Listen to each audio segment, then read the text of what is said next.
was great. It took me back when I actually started looking for different colleges and looking what was the right fit for me as well.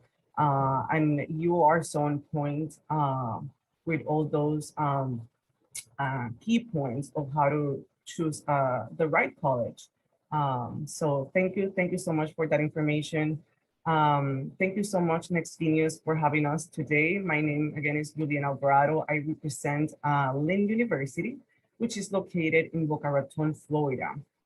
Actually, is the 12th fastest growing metro area in the U.S. And this statistic was made by Forbes. Boca Raton, Florida is a melting pot. We do have so much diversity overall, Florida, South Florida, and that's actually like Tim said, fit. You want to make sure that you are in a place where diversity is priority, and that you're safe and share different cultures. And that's Lynn. We're actually #1 with most international students in the South, which we're very proud. International education is very important for us. So talking a little bit more about fit and so on, how can students find jobs after graduation, right? What do you have to do? And what is the role of college career centers in supporting students for employment? And this is something that the majority, every university, at least our partners, Next Genius partners have. And this is a tool that you have to use as soon as you put on the campus when you start classes. This is a tool that you have to use. A lot of universities, they make it mandatory for you to meet with your advisor, career advisor, to start looking and start building those opportunities. So let me just go from the beginning so I can tell you a little bit more what is a college career center, and also Tim can tell me a little bit more how they do it at SWANY as well. But the main goal, what is the main goal of a college career center, right? Is to mold you, to help you to find that internship and then after that job. But before you go to a college career center in your university, there's one stop that I want you to do first, right? And it's for you to go to the Office of International Students, International Affairs. It depends of the name of the department, but it's the same thing. The Office of International Students Services basically are the ones that will help you with all the process of the I-20 visa, immigration information, right? So before you look for that right internship or job opportunity, I need you to go to the Office of International Services to make sure all your paperwork, all your immigration status is clear, right? You have to fill some forms, which is the CPT or the OPT. I'm not going to get into details because you're going to hear that a lot after, but you have to make sure you do all of that before you find that job or internship, right? After you go there and you're clear, right, that everything is on point, then you go to the career service department and you say, I'm new.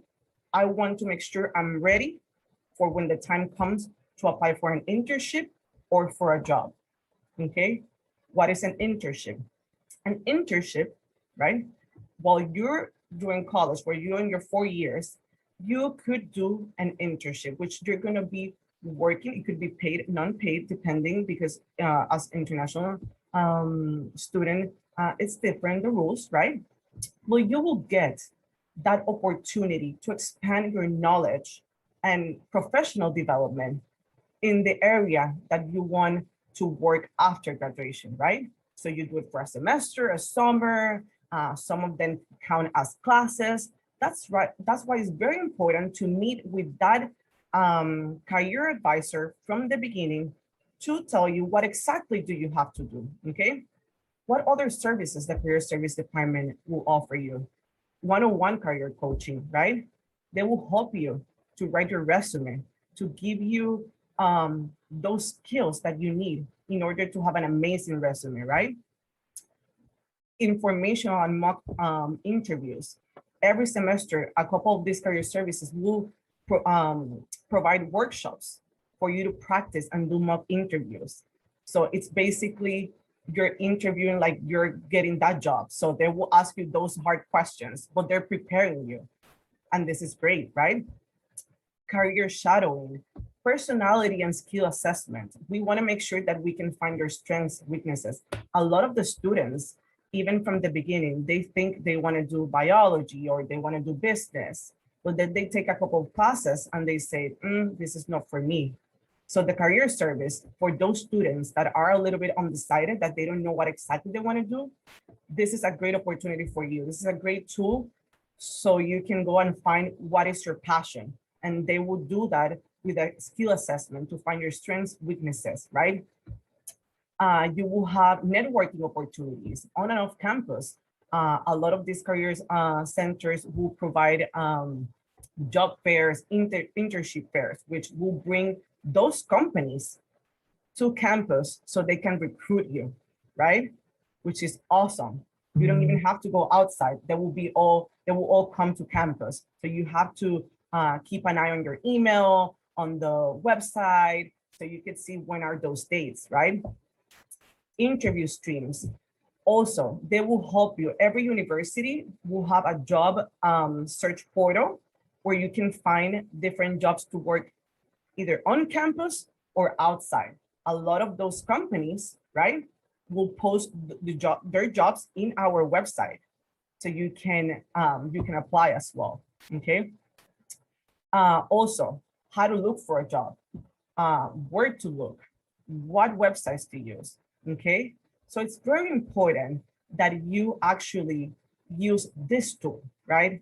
It's a tool that is part of your tuition, is part of what you're paying. So it's very important that you take advantage of this.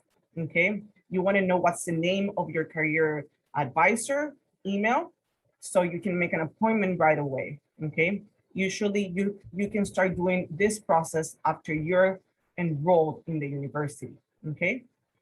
You will have an advisor first, like Tim and I, that will help you and guide you through the admissions process and then get you into the university. So there's a difference between an admissions advisor and a college career advisor, right?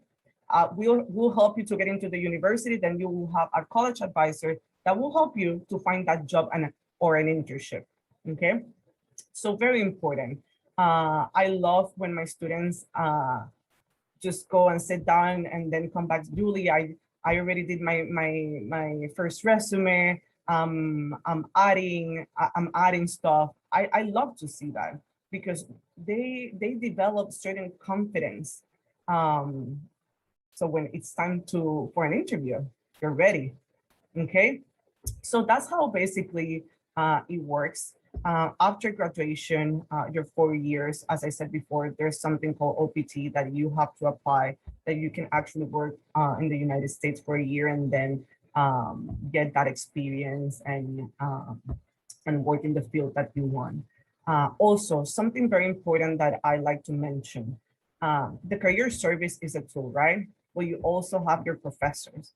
A lot of professors in different universities have their own companies or they're part of a company, and usually they will recommend you to for an internship or for a job. Okay, so it's very important that you use all the tools that the university offers you. I'm pretty sure if I can pick on a little Tim's brain, how exactly does it work for Swanee, for example?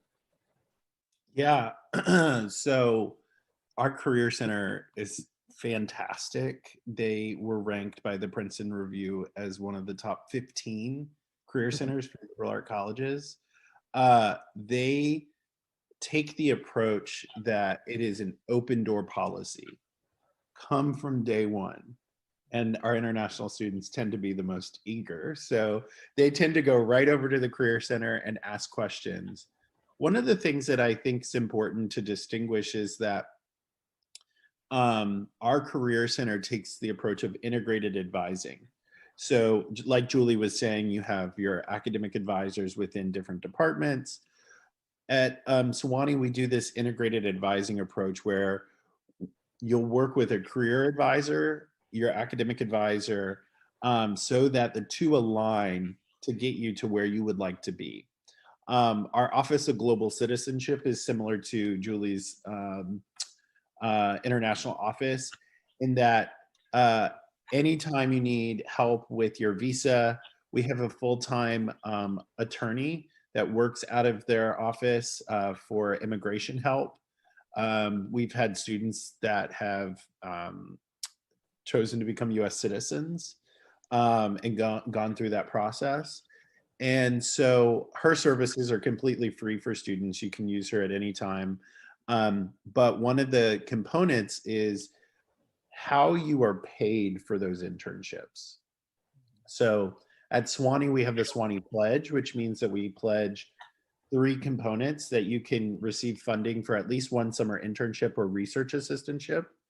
We pledge that you can study abroad at no additional tuition cost. And we pledge that you'll graduate within 4 years or less. So the component about the internship, you can apply for any internship around the world through the Career Center or not.